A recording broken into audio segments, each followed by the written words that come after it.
Il y a une défiance vis-à-vis de l'exécutif qui est très forte et elle va peser notamment sur les élections régionales.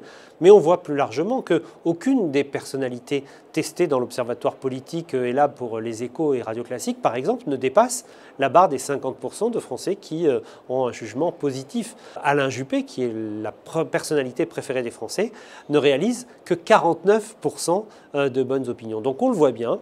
Il y a une défiance généralisée vis-à-vis de l'ensemble des personnalités politiques parce que les Français ont mis en quelque sorte la politique à distance, comme si la politique, ses codes, son expression ne permettaient pas de répondre à leurs problèmes quotidiens.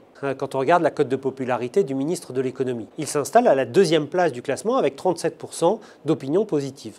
Mais, et c'est un paradoxe parce qu'il est membre d'un gouvernement socialiste, son image est surtout drainée positivement par les sympathisants de la droite et du centre. Emmanuel Macron a donc une structure de popularité paradoxale et à risque.